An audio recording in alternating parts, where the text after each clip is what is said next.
Welcome to this month's episode of On the Spot, where planners talk about brands they've never worked on.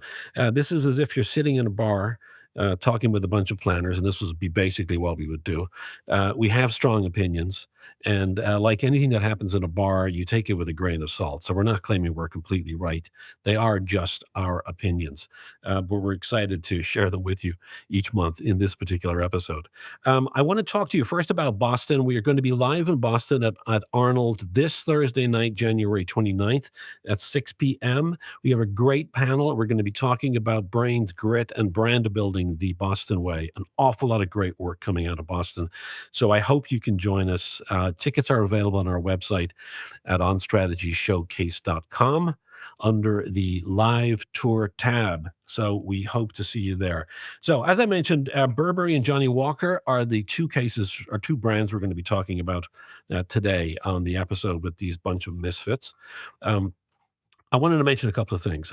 For Burberry first, we recognize that Burberry work is not just the Olivia Colman work. We zeroed in on that because we love that, but there is a broader body of work that that was part of and continues to be part of that campaign, and some of those executions are absolutely brilliant. So there is that broader sort of body of work that very wonderfully contrasts that sense of old British charm and modern British charm, and I think brings them together really well. The other thing on Johnnie Walker, I wanted to mention that we didn't lean in on it enough in this conversation, which was probably my fault. But I do think that it's important to recognize and to talk about up front here that it is true that the norms of society, the norms of life, the norms in terms of how we treat each other, the norms of how we look at other people, the behaviors of global leaders, international leaders, is in flux. And as a society, we are very much in a very strange and unusual place. So the things that we might normally aspire to or think are achievable within our lives require us to have a new lens and a new way of thinking and a new way of looking at how we work in what seems to be this strange shifting world. So that is a perfect lens for Johnnie Walker's Keep Walking campaign, to be able to look at that through the lens of progress in modern society, progress in a society that seems to have sort of lost its way in so many ways. What we talk about, though, is just the executions of it. So keep that in mind as we go through this. We recognize that the values and principles and morals of society just seem to be way off kilter. So we get that. No, actually, that's not it. Lastly, we're done. So that's it. Let's get started. This is Burberry and this is Johnnie Walker on the spot. Enjoy. So I'm super excited to have this cool panel of misfits with me this particular trip. Brendan Volpe is Chief Strategy Officer for which is Universal McCann, as far as I know, in New York. Yes. Welcome, Brendan. Thanks, Fergus. Happy to be here. And to you too. And we have Kate Rush-Sheehy, who is Chief Strategy Officer of GSD&M in Austin, Texas, a favorite of the show. She was in our Dallas event live on stage. Good to have you back, Kate. Great to be here, although very different to talk about brands from the UK versus brands from Texas. That's right. We did focus on Texas while we were in Texas, and appropriately so. Matthew Herbert is back. Happy New Year, Matthew. He is the co-founder of Tracksuit. Are you in London today, Matthew, or where are you? I'm in a very cold, wet, grey London. Happy New Year. Oh, you are. And also coming from London and substituting for Vanessa Chin this month is Andrew Tyndall, SVP of Partnerships for System One. Welcome back, Andrew. Hi, Fergus. I'm very glad to be joining what I affectionately call the sexiest voice in marketing podcasting. Really? Are you talking about Matthew again? Yeah, no. He's got it going on with Nixon. Well, it's great to have you. Great to have you here. I've got a couple of brands that we're going to be talking about, as I mentioned, Burberry and Johnnie Walker. Now, I wanted to show you guys my phenomenal box of Johnnie Walker Blue. If for those of you watching on YouTube, you can see this. This was given to me by the great people at Diageo when they came on the show. And it was Chris Goddard, who at the time was global VP for Johnnie Walker, and Camilla Harrison is the CEO of Anomaly.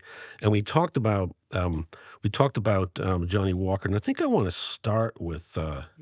Well, I'm going to start with Burberry though, but we talked about Johnnie Walker. I've loved that brand and I've loved that work for so long, and we'll jump into it when we get there. But the story is a great example of so many things that are important in marketing, and I have some questions about it, and I'm sure you guys do too. And we'll get to that in the second half of this episode. But first of all, let's talk about our first brand. It is Burberry. And of course, Andrew is here because Burberry and his experience with Johnnie Walker. And Brendan, you want to ask that question you wanted to ask before we started? Yeah, just curious. Like how deep is your experience with Johnnie Walker? Does it involve consumption or mostly just are you a student of the brand? No, mostly consumption, but one of my Right first answer. jobs was helping manage Johnnie Walker in the UK for Diageo. Right on. So I should have emailed someone and asked legally what I shouldn't say during this. I'm just gonna be cautious. Yeah. It is noteworthy that Fergus showed us that bottle, but it seems unopened. This one is unopened. Yeah. I worked in alcohol FMCG marketing for like 8 years, I think. Bottles are for opening, Fergus, and for drinking. So here's the There's thing. no such thing as a furniture bottle. See, dude, this is not the only bottle I have. Hey, here it is. The other bottle is open. And I got to tell you a little secret. I cannot stand the smell of scotch. So when I have people over, I give them this blue label because this is the shit of Johnnie Walker, the best Yep. of the best, I believe. And so this is like, I don't know, $250 to $300 a bottle or something like that. But I don't know, man. I grew up in Ireland, as most people know, and I think I grew up around too many uncles who drank scotch when they came to visit us, and it stunk so bad, man. So I'm a bourbon drinker. I cannot drink scotch or touch scotch. So when people come over, I do share this prized possession. So big ups to for Diageo for sending me 2 bottles over the span of this show. They've been on a couple of times. So not that we expect Burberry to actually send me any coats or fashion items. I feel but, like you look you- quite good in a Burberry coat there, Fergus. it could look pretty good, a little rain slick or something like that. Yeah, I feel like Anybody- y'all are experts in consumption of Johnnie Walker. I'm an expert in consumption of Burberry. Oh, you are? Okay. Okay, good. I'm excited about that. This new work. Let's talk a little bit since you jumped in there, Kate. Let's talk a little bit about this brand. We're going to be talking mostly about the recent work from Olivia Colman that's been running throughout most of 2025. Great body of work. But I wanted to start off by talking about what we think the business problem is that work is trying to solve. So tell us a little bit about how you think about the brand, and then tell us about what you think the business problem is, and then we'll go around the table. Yeah, and part of what is interesting to me for Burberry specifically is if you rewind back to 22, 23, the luxury category was actually doing pretty decently coming out of the pandemic, and Burberry was not. So in 2024, they needed a major turnaround. Sales were down. They had to lay off, gosh, it was 1,500, 2,000 employees across the globe. The CEO was ousted. And the new CEO who's come in, there's a lot of coverage out there about what he's really tried to help the team do, which is focus, number one, on a core group of products, the coats and trenches being part of that. And then also getting back to the classic check that is iconic to Burberry, but also ensuring every communication communicates timeless British luxury. So making sure that positioning is clear, carving out a distinctive path for Burberry. And that's what I think this work does really well, both of those things. It focuses on the iconic trench to make sure people know the signature product that Burberry is known for. And secondly, I mean, it is quintessentially British in And why do you think it and spaces actually? it features, and Olivia Colman herself. Why do you think the brand didn't recover while others did? Any British person, only from the UK admittedly, is aware of the fact that, I don't know if this is I'm just going to say it, Chavs started wearing Burberry, didn't they? and it's starting to lose its cultural cachet, starting to be perceived as less premium. That was the core brand problem behind their business issue. Matt, do you have actual data? Do you track the brand association chav for Burberry over the past 10 years, or What is chav? What are you referring to when you say I'll let you take this one. it is people that hang out in. It is I think it's is it an acronym? I think it's trouble dudes. You know, that kind of hang out on the streets, bother people, that kind of stuff. Shout at people. Matt, do you know any of the definition of that, or can you please bring some data to it? My understanding of chav is starts with council housing, and so Is it an actual acronym? yeah, Okay. I don't know the full acronym, but Andrew, thanks for the softball there. Yeah, we are tracking attributes and perceptions around Burberry, and what comes through the strongest that we see is heritage, is tradition, is quality, is that Britishness. But then there's this segment of tacky and chav. Literally, the words chav come through. And so I was looking at those attributes, and that's a very British term, but it's coming in, and so it's from Andrew's take. Did the brand drive themselves into that market because they saw a way into pop culture, or did it happen organically? It's a negative thing. Yes. It's almost like how Abercrombie eventually started paying that guy to stop wearing their clothes because it was like damaging for the brand image. Like they got the wrong consumer segment starting to wear their clothes, and their premiumness was kind of eroded. This might be a super big tangent, and someone feel free to fact check me on this. But I was speaking to some of the works in hedge funds, and they were looking at the buy now, pay later group of businesses over since COVID. And one of the stats that stuck with me is they were looking at this and they said the highest proportion of people who are buying Rolexes are 18 to 24-year-olds on less than 30 grand a year. Right. And so that's where I think your buy now, pay later, your disposable incomes, the status, plus also maybe the dupe and the fakes, and the amount of you see people in Burberry and Gucci and Prada, and the amount of people now walking around in luxury gear or Hermes bags. You walk down Canal Street in New York, right? It's crazy, and so I think that's probably had quite a big impact on the category. And from the category in terms of designer luxury in the UK, we are seeing the category soften. We're seeing brand health metrics soften across all the brands. So it's not just the Burberry problem, but there are some good stories there for Burberry over the last 12 months, which we can get into. So that's got to be a consistent challenge for luxury brands that are trying to push themselves into popular culture, that they risk tripping up on themselves, or they risk adopters of an aspect of the brand getting the entire brand in trouble. I mean, that's a huge thing, that becomes the reason why the brand has become so soft in terms of sales and in terms of its positioning. Well, I think that's a challenge. That's a challenge for the category with the amount of fakes and dupes out there. And that's what can a business do, or what can Burberry do, or Prada or Hermes do to counter the counterfeit culture and mass production of product. And I think that's something that it's going to be an ongoing challenge coming into this year. Matt, do you see Burberry underperforming that downward trend, or are they just pacing the category? Are they doing worse, or are they kind of just the same as everyone else?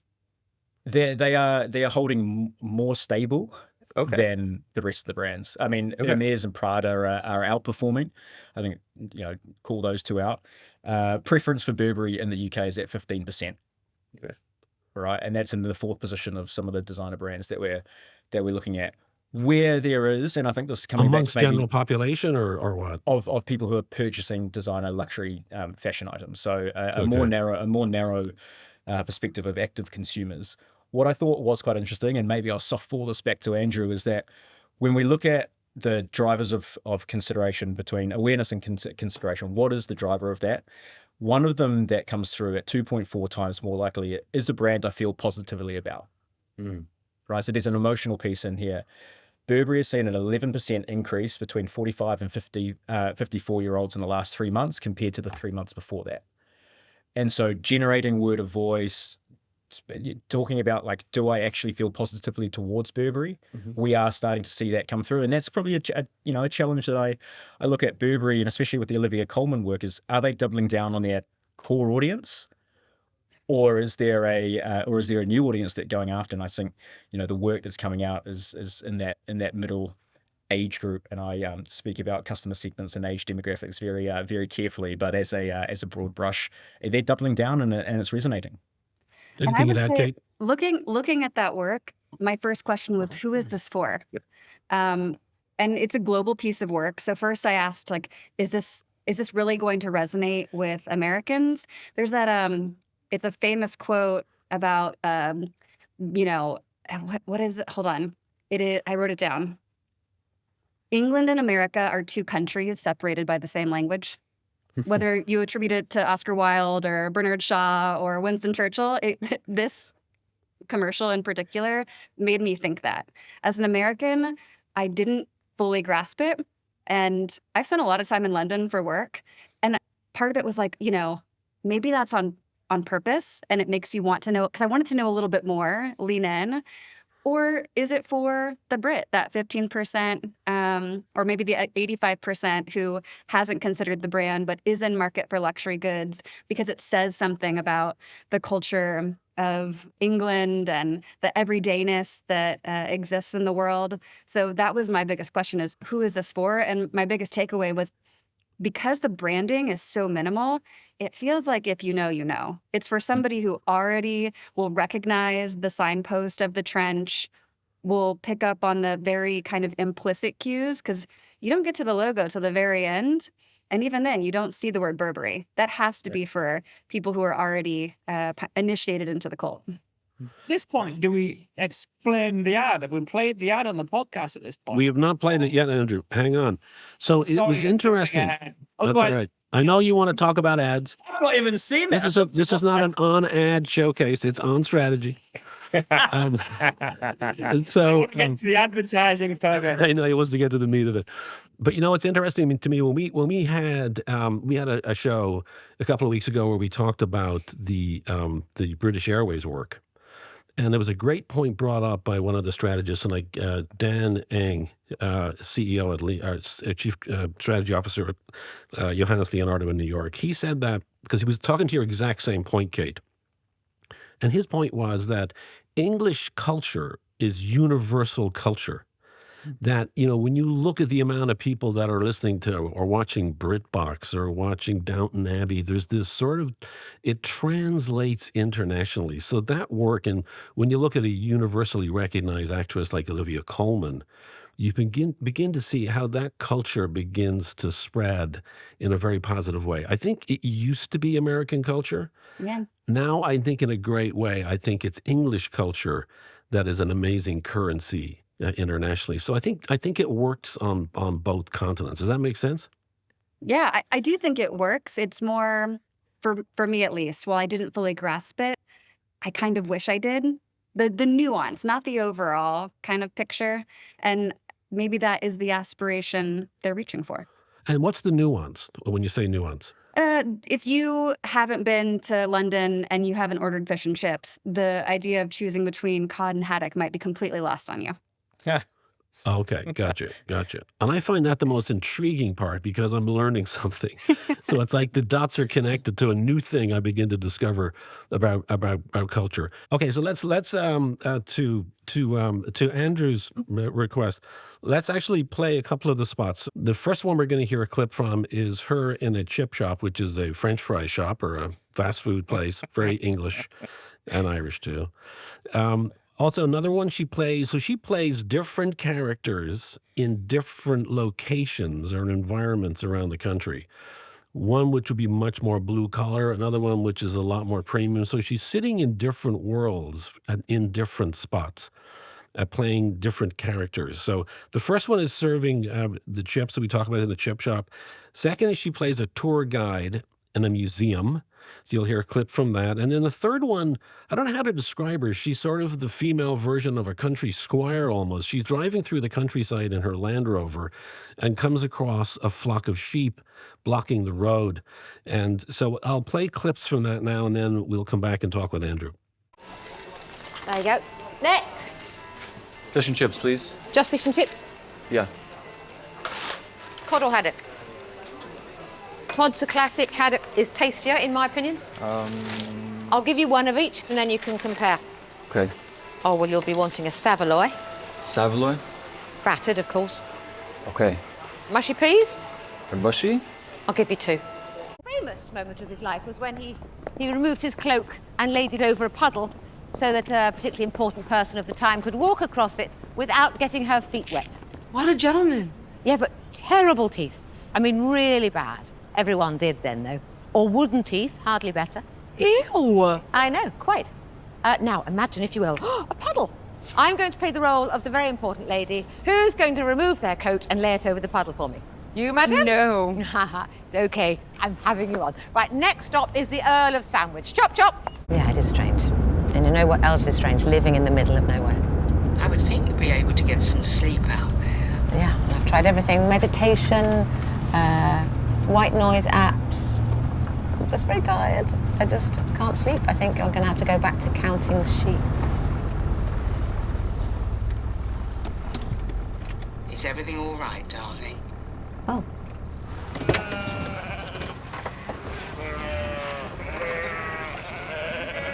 I've posted about most of these on my LinkedIn. I'm a big Olivia Colman fan, and this actually inspired a lot of debate, this campaign, between me and my boyfriend, who, you know, he's very luxury and I like wearing jeans and go to the pub. None of the ads really get above a 1-star in our test.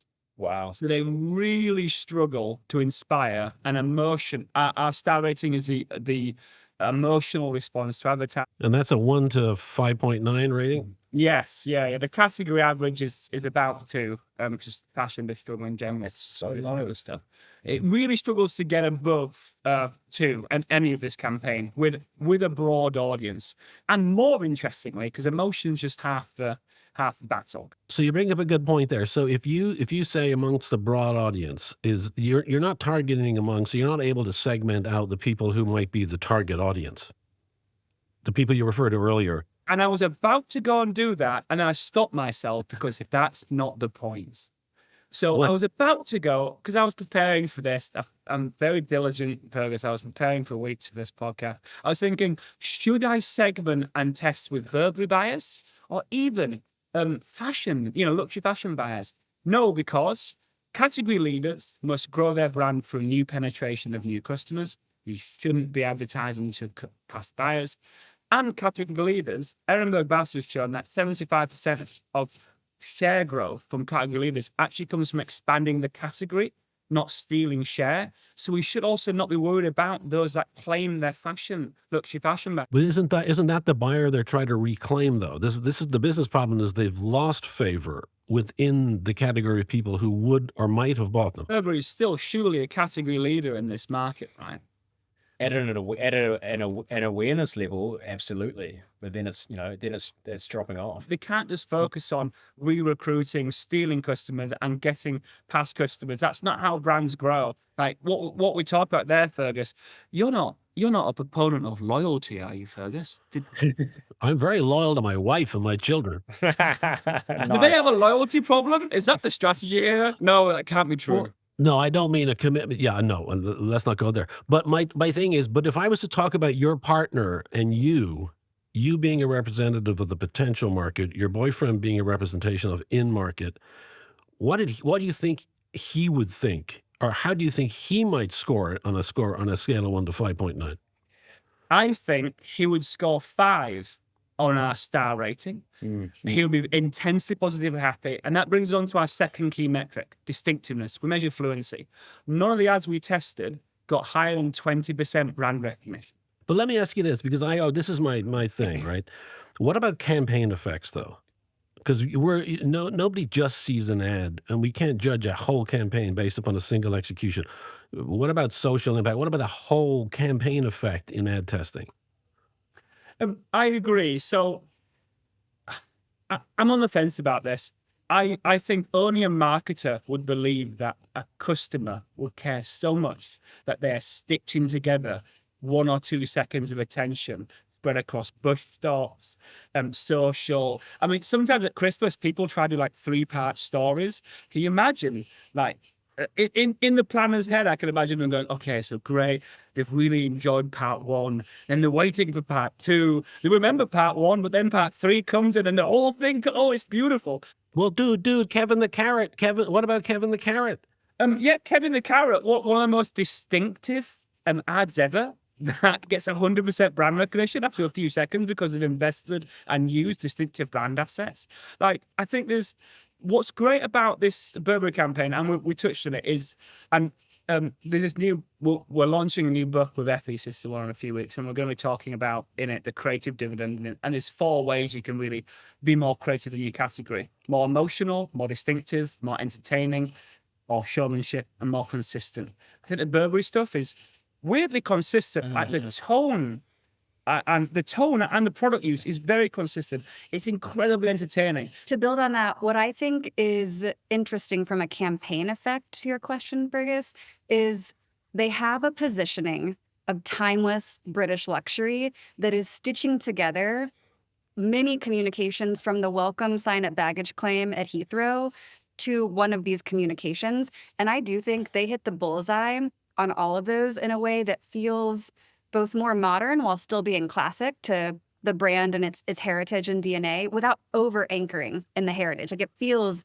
like I said, there's an everydayness to these video components of the campaign that make it feel very contemporary and accessible, which I think is important to grow with new people and someone who may not be a dedicated luxury buyer saying, like, maybe I want that.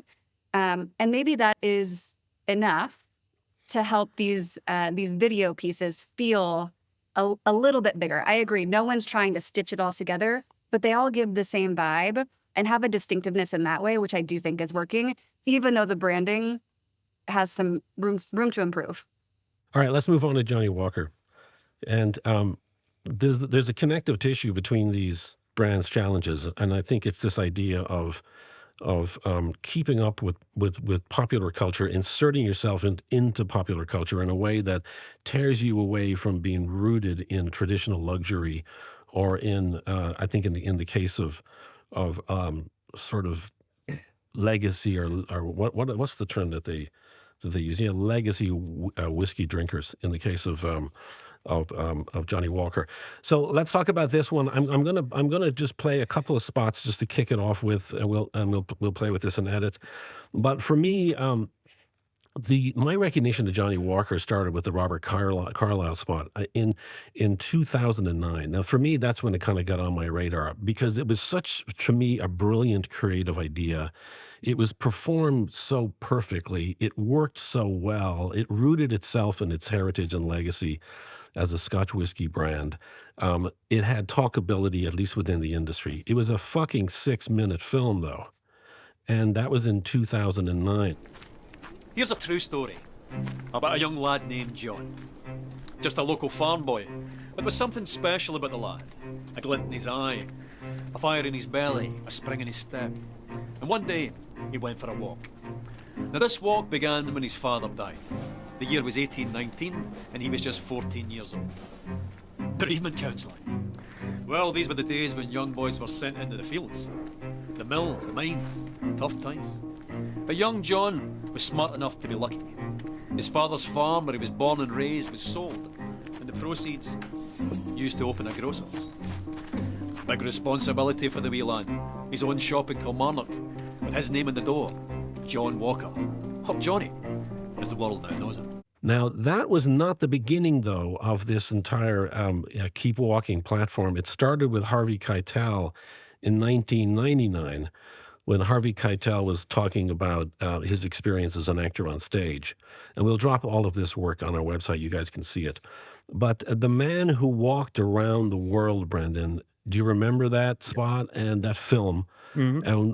And what do you think, again, back to this issue of the business problem that's trying to be solved, With work like this, what do you think the problems are that needs to be fixed, or they're trying to fix with marketing? I think like broadly, I would imagine like when I thought about this spot and reflected on it, I think there's some pretty obvious problems, right? Like one, overall decline in alcohol consumption with younger generations, with the need to attract, um, younger whiskey buyers specifically and new to category buyers for the brand. For me, the problem seemed to be like how to make a legacy Scotch brand, which in itself, like Scotch feels old. Like Scotch feels old. It feels like an old man drink, right? It feels like maybe a guy from Ireland with an O apostrophe would drink. And just as a thought, in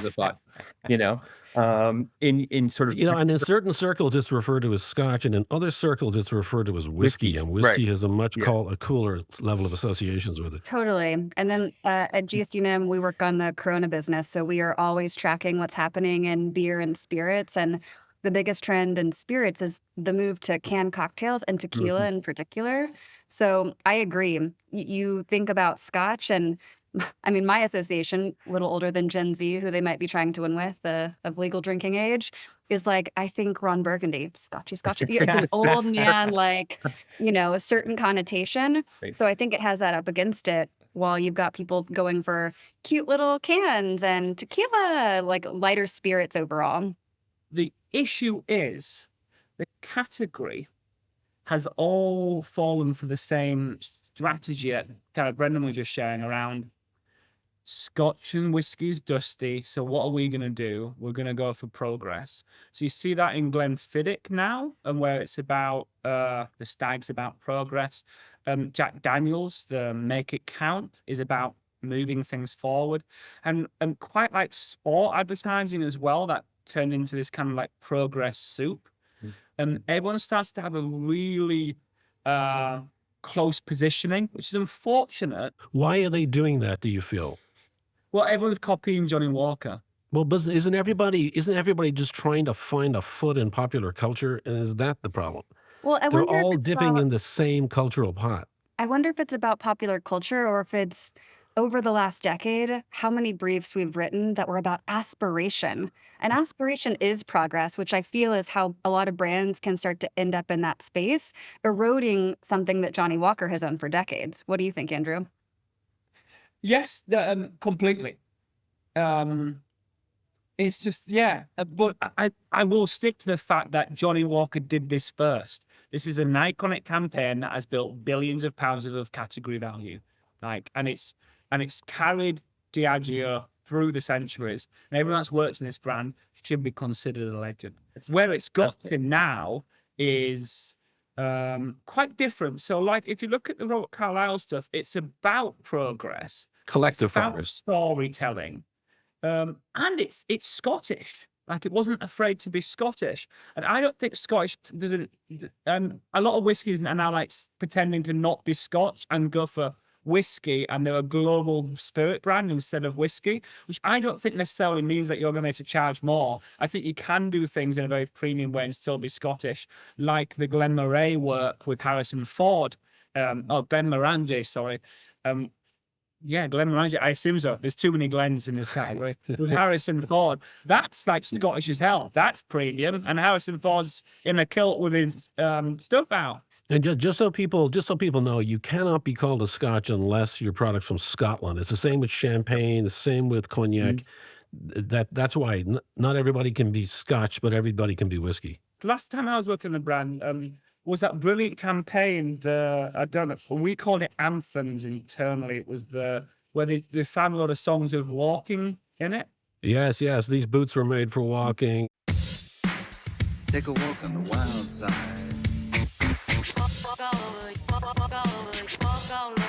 She told me to walk, that's right. She told me to. These boots are made for walking, and that's just what they'll do. One of these days, these boots are gonna walk all over you. Walk this way. Walk this way. Like this. Come on, boots. That was emotional, well branded, kind of a lot of cultural clout. The way that they talk about it is that Keep Walking was about collective progress in society, and they're now facing this towards being progress at an individual level. So you're having personal stories. So when they take the walking out of keep walking, it's replaced with keep dreaming, keep playing, keep searching. There's any number of different areas, in other words, to point yourself. So it's getting into more individual, personal stories. Um, and obviously, when you're trying to freshen a brand and keep this platform alive, you begin, I think, as a strategist, to start to look at, okay, how else can we point it? And I suppose the question becomes whether that is progressing the brand, or whether the earlier work was stronger. Andrew, do you have a sense of? I mean, for example, let's play the new work now, and people can hear this spot, and you can see it on our website. Keep dreaming. Keep wondering. Keep searching. Keep playing. Keep creating. Keep guessing. Keep beginning. Keep failing. Keep breathing. Keep fighting. Trusting. Pushing. Risking. Keep provoking. Keep daring. Keep raising. Keep walking. You know, these guys are nailing the distinctive side of things. And it is consistent. Like, they've consistently executed the slogan, the campaign, the idea, the assets over time. What we're seeing is just that emotional appeal is dropping off a little bit. Yeah. I think someone said the word, vignette. Lots of fast cuts across stuff. What I yearn for is just someone on the brand to pick one story that captures what keep walking means globally in 2026 and tell that person's story, which will be really right-brained, capture broad attention. And that's also how you dispel category rejectors. Because if you show kind of storytelling and entertainment and be right-brained like that, it draws everyone's attention. So I just really want to see what keep walking means for one beautiful story versus kind of like a vignette like this week. Like the campaign that ran a couple of years ago, I think the one that you were referring to, where they used various celebrities and quotes from various celebrities about under the theme of keep walking, and it was basically quotes from these people that were about continuing to make progress in the face of resistance. Why would they change that? When I think about what I would write for a creative brief for this, obviously it's easy to be a kind of 2020 hindsight backseat driver. But one of the things I would certainly have recognized is like the cultural moment around the world, kind of like not just the category moment, but the broader cultural moment kind of demands a little bit of resilience. It demands a little bit of commitment and kind of like personal strength, because it doesn't feel like the structures that kind of supported, a lot of us are as strong as they used to be. I think where they went with this creative brief, I think directionally makes a lot of sense, right? I don't know necessarily if I would have wanted to go away from more personal stories. I tend to agree with Andrew that I think that would have gotten a lot more global strength out of it in terms of impact. But I think from a strategy perspective, I think the shift to emphasizing resilience makes a lot of sense here.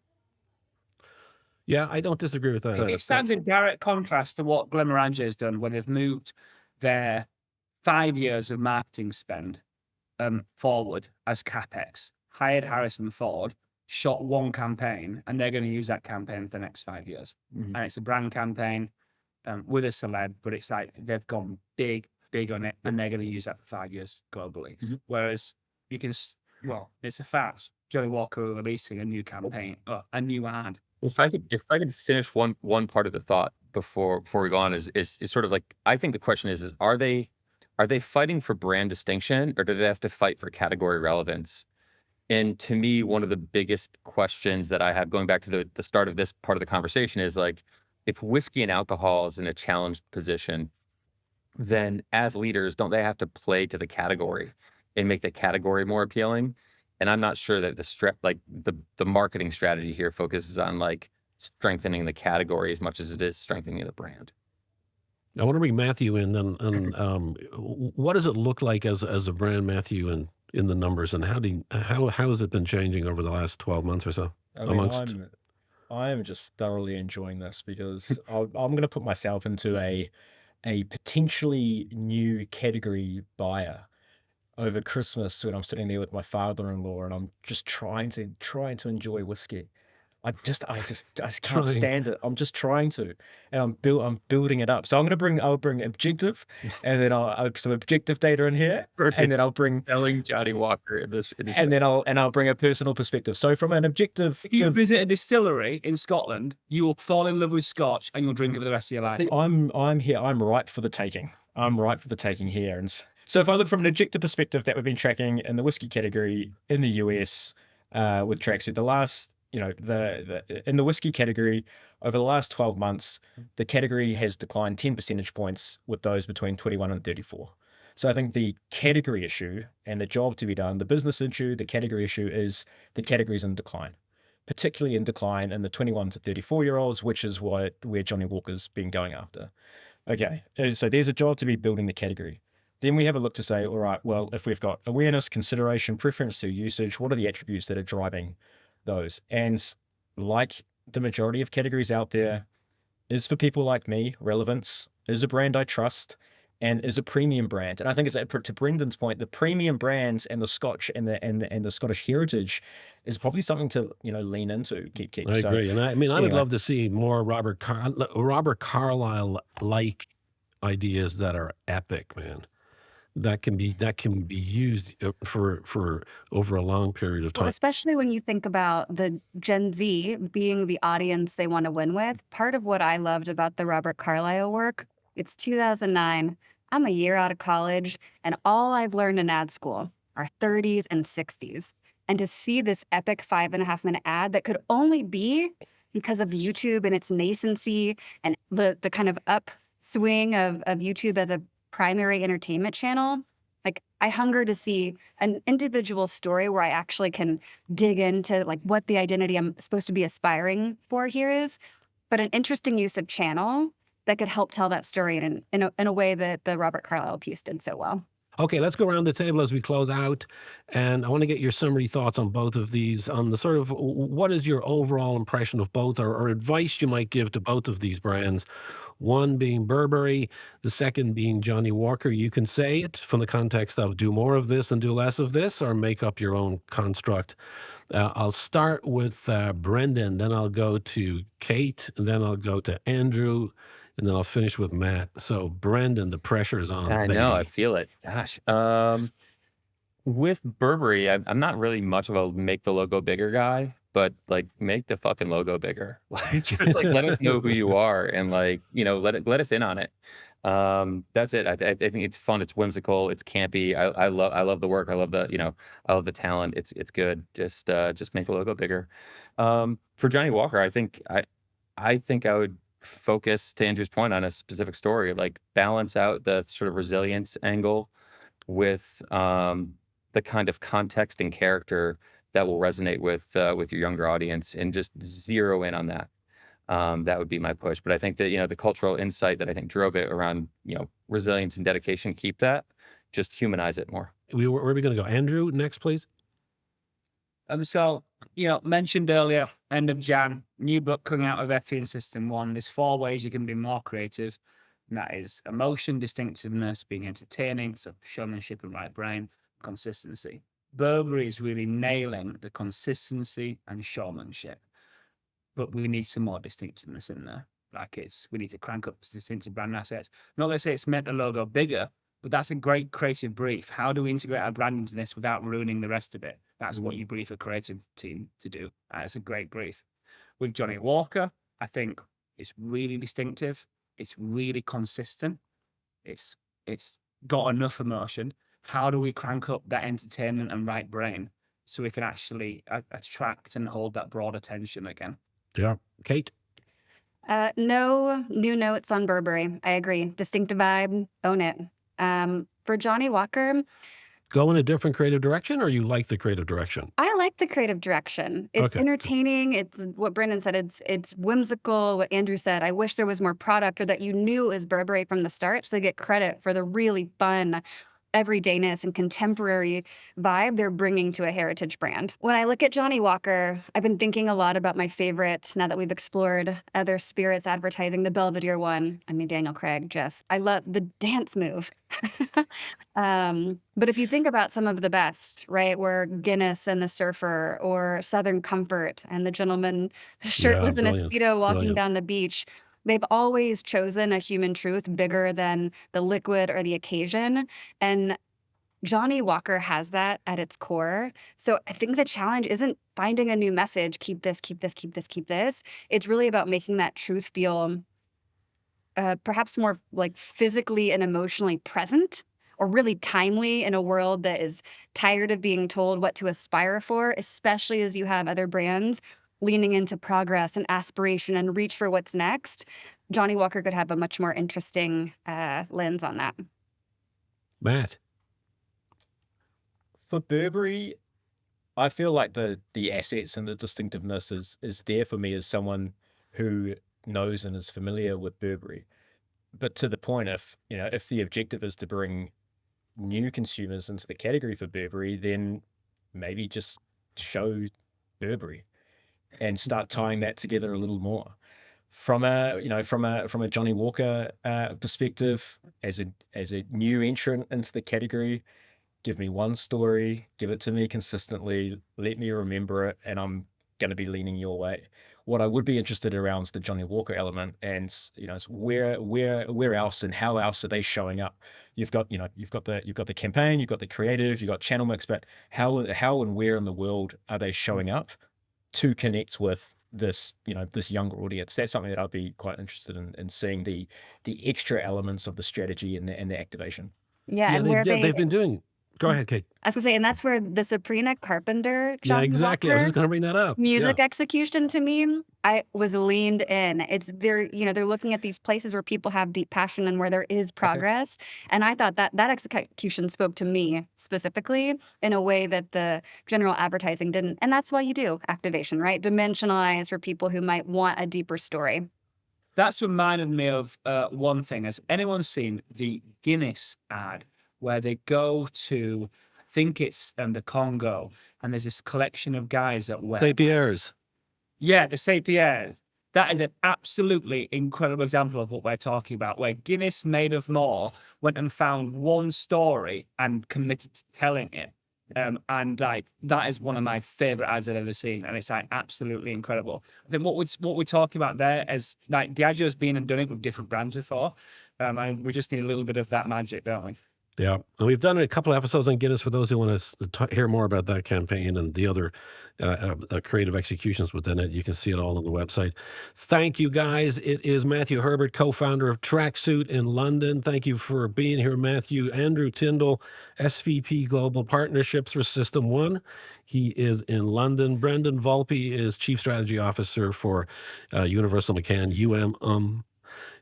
in New York City. And Kate Rush Sheehy is Chief Strategy Officer for GSD&M, Go Austin, Texas. We're going to come to Austin, Texas later this year, Kate, to do a show. So we'll talk more as we get a little bit closer to that. Come on down, y'all.